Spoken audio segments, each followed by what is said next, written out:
कहने लगे, हे राजा, आज इंद्रदेव आए हैं और भगवान के चरणों में गिर के क्षमा मांगी है। प्रभु मुझे क्षमा कर दो, मेरे से भूल हो गई, मेरे से गलती हो गई है। जो मैंने आपको ऐसा सोचा और ब्रजवासियों पर इतना संकट डाला, जल की बरसात की, प्रभु मेरे को अहंकार आ गया था कि मुझसे बड़ा कोई हो ही नहीं सकता है प्रभु। लेकिन कहा जिसके अंदर अहंकार आ गया उसका जीवन बेकार हो गया महाराज। अहंकारी का अहंकार चलता नहीं है। कहते हैं अहंकार मुक्त रहना चाहिए, है ना, अहंकार नहीं रहना चाहिए। लेकिन एकदम फ्री भी नहीं होना चाहिए कि अहंकार बिल्कुल त्याग दे जड़ से, कभी नहीं त्यागना। आज लोग कहते तो हैं अहंकार बेकार है, लेकिन जागा नहीं करना चाहिए अहंकार। अब इतना अहंकार नहीं हो कि हम अपने सिवा किसी को समझे ही नहीं।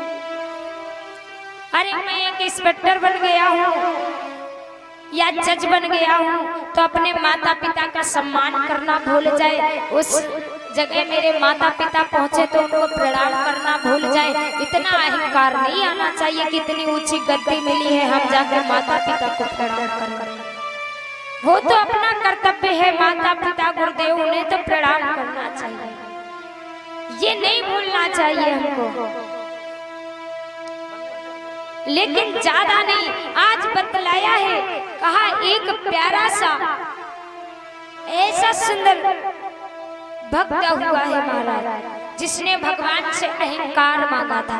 आज हम कहते हैं अहंकार मुक्त हो जाए, अहंकार नहीं रखना चाहिए, लेकिन एक अहंकार मेरे जीवन में बहुत आवश्यक है। ये मैं नहीं कह रही, शास्त्र में लिखा है। जो अगर कहे कि अहंकार नहीं रखना चाहिए, लेकिन मैं शास्त्र का प्रमाण देती हूँ कि अहंकार रखना चाहिए। गोस्वामी जी लिखते हैं, ये किसने मांगा है? कहा है, अस अभिमान जाय जन भोरे, मैं सेवक रघुवर पति मोरे। ये अहंकार होना चाहिए। ये त्रेता में बतलाया है, जब राम जी वनवास के लिए चले तो कहा अगस्त्य जी के शिष्य उनको मिले हैं सुतीक्ष्ण। सुतीक्ष्ण की कथा सुनी महाराज? नहीं सुनी ना? बोलो ना, नहीं सुनी कि सुनी है? बता दो। नहीं सुनी ना? भाभी जी ने नहीं सुनी, आपने शायद सुनी हो इसीलिए नहीं। हाँ ना में तो जवाब दे दिया करो, इतने भोले भी ना बनो महाराज। श्री राधे, बड़े भोले हैं परीक्षित महाराज। तो कहा है कि ये सुतीक्ष्ण ऐसा पावन भक्त है, कहते हैं गुरु जी शिष्य को भगवान की प्राप्ति कराते हैं ना। गुरुदेव के द्वारा हमको भगवान की प्राप्ति होती है।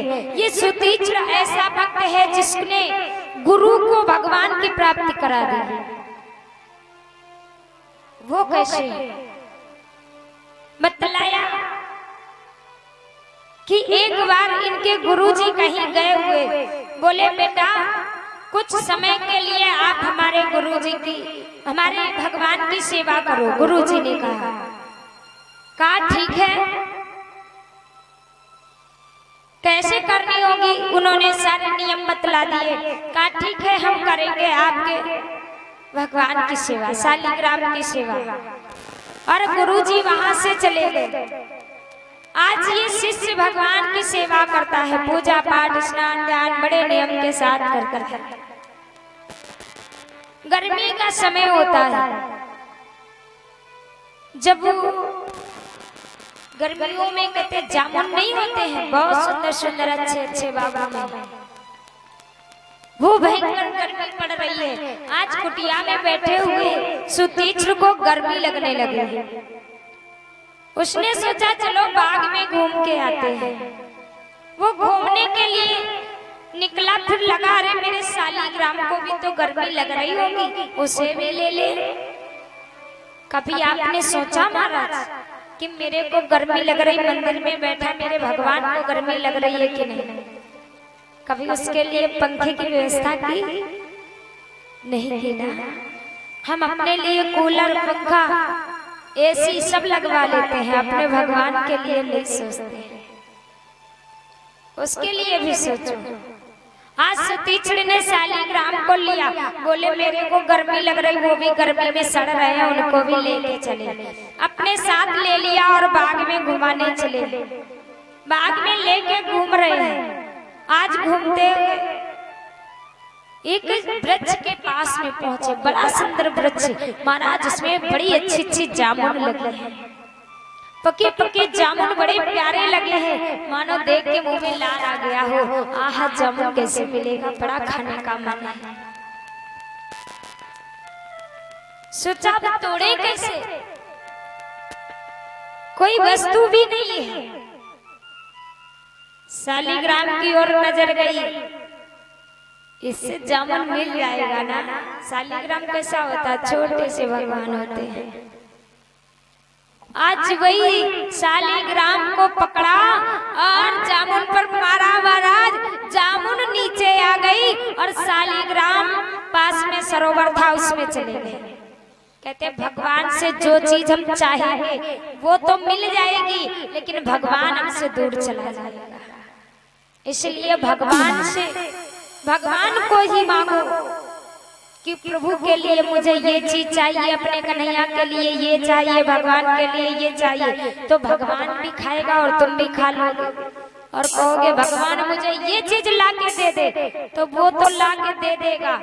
नहीं कहते लॉलीपॉप, जैसे बच्चे कहते पापा लॉलीपॉप चाहिए, हमने लॉलीपॉप ला के दे दे। बच्चा चाट रहा है, मम्मी पापा काम में व्यस्त हो गए। ऐसे ही भगवान से जो मांगेंगे वो ला के दे देंगे। हमको संसार के लॉलीपॉप में भटका देते हैं और हम इसी में मस्त रहते हैं। भगवान को फिर भगवान दूर रहते हैं। तो दुनिया के लॉलीपॉप में नहीं हमको भटकना है, भगवान से मांगो। आज इन्होंने जामुन चाहा, मिल गई और शालीग्राम चले गए। ये बड़ा चिंतित हुए, अरे गुरुजी आएंगे, मैं क्या बतलाऊंगा उनसे। बहुत ढूंढा शालीग्राम को, लेकिन नहीं मिले महाराज। अब तो जामुन भी बढ़िया सी आई थी। आज उसी जामुन को लिया और सोचा शालीग्राम से कम नहीं है, उतनी बड़ी है महाराज, बढ़िया सी। उसी स्थान पे लाके रख दिया आराम से और उसी पे जल, फूल, माला चढ़ा रहे हैं। शालीग्राम बना दिया। गुरुजी आएंगे तो डांट तो भी नहीं पड़ेगी। खूब फूल, माला, जल चढ़ाया जा रहा। अब एक दिन गुरुजी आ गए, बेटा मेरे शालीग्राम ठीक है ना? हाँ गुरुजी, आपके शालीग्राम बहुत अच्छे से। आज से हम अपने शालीग्राम की पूजा करेंगे। तो इन्होंने कहा, सुतीक्ष्ण कहते नहीं नहीं गुरुजी, हमें करने में बहुत आनंद आ रहा। सोचते कहीं गुरुजी जान गए तो आफत आ जाएगी। कहते नहीं नहीं, हम करेंगे आपके शालीग्राम की पूजा, आप मत करो। बोले नहीं, अब हम आ गए तो हम करेंगे। बोले नहीं गुरुजी, हमको बहुत अच्छा लगता है शालीग्राम की पूजा करने के लिए, हम करेंगे। बोले नहीं बेटा, देखे तो हमारे शालीग्राम कैसे। कहते गुरुजी खूब खा खा के मोटे हो रहे हैं आपके शालीग्राम। जल पड़ेगा तो हमारा जामुन तो फूलेगी ना, फूलेगी। अब उसकी सीमा होती, 1-2 दिन सलामत बनी रहे। अब वो महीनों थोड़ी बनी रहेगी, अब वो तो फूलना शुरू हो गई। बोले गुरुजी, आपके शालीग्राम को हमने खूब मोटा कर दिया खिला खिला के। बोले अच्छा बेटा दिखाओ। आज आए, बोले देखो गुरुजी कितने मोटे हो गए। गुरुजी ने देखा, बोले वाह तूने क्या खिलाया है मेरी सालिग्राम को। बोले बस गुरुजी खिलाया है। कहा अच्छा। कहा लेकिन बेटा अब हम पूजा करेंगे। बोले गुरुजी हमको करने दो, बहुत और मोटा कर देंगे। बोले नहीं अब हम अपने सालिग्राम की पूजा। अब जैसे ही गुरुजी का नंबर आया महाराज, गुरुजी ने सालिग्राम को हाथ में पकड़ा, जल डाला, नहलाने के लिए मारा, जैसे ही दबे और वो गिठली दूर गई, छिक्कल